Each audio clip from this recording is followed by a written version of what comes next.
is you fulfilling the word and thought you give to yourself and to others, and experiencing a state of Purnatva, completion with yourself and life. When you treat the word that you have given to yourself and others as your very life, you commit your life to fulfill that word. And if you see, even if I give my life, I will not be able to fulfill the word that I have given, you have to complete it. You have to remove the expectation you have put on others or yourself about that, what you declared, and then align to the new word that you are given. Understand that if you are in integrity, power manifestation will automatically happen when you are integrated. Integrity is not just about the big commitments. It could be something as simple as telling yourself, I'm going to wake up early morning and practice yoga, or telling a friend, hey, let's meet at 5 p.m. No matter what the word that you have given to yourself and others, honor it as per your life. That is real integrity. Why non-integrity? Unfortunately, not honoring words you give to yourself and others becomes a habit. In your very early in life, when you're kids, it's become a habit. Why should I have to listen? That is how it gets started. And you completely forget about the integrity. As we grow up in life, we never thought to respect our words. By the time we are an adult, we have stopped honoring the words we give to ourselves and others. Because your muscle memory, it becomes your pattern. It becomes your thinking trend and the very way of your living. At least from today, at least for the next 11 days, experiment being in integrity. Honor every word you give to yourself and to others. If you're not able to honor any word you give, complete that. For an example, if you give a commitment to finish a project, you took up by a particular date, do everything it takes to see that you finish and submit that project on time. In the worst situation, if you are not able to fulfill your commitment, speak to yourself and ensure you are complete. Yeah, or for the example of the friend, you wanted to meet at 5 p.m. Let's say you get in a traffic jam and the expected time of arrival is 1 hour later now. You have to inform your friend that you're going to be late. Otherwise, they are going to be very disappointed. They might even leave the place where they were waiting, and the whole meeting might not happen. So just completing means removing the expectation that you're not going to be able to fulfill. So when you give your word, you create an expectation in the other person. And as an extension of you, you have to complete with it. So this completion brings self-confidence in you. When you don't bother and go on breaking your words, you will lose self-confidence and self-respect on you. The first step towards life is honoring or completing every commitment you gave to you and to others. No incompletion in your being. Paramashivoham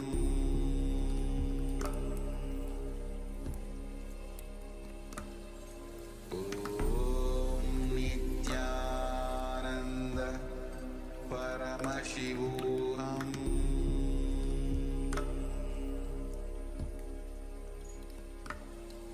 Om Nityananda Paramashivoham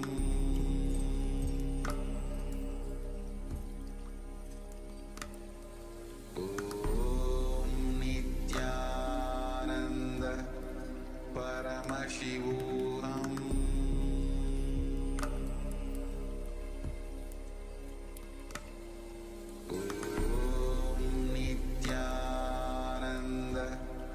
Paramashivoham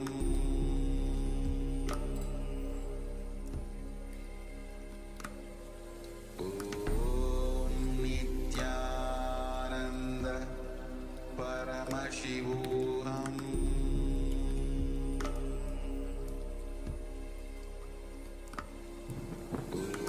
Om Nityananda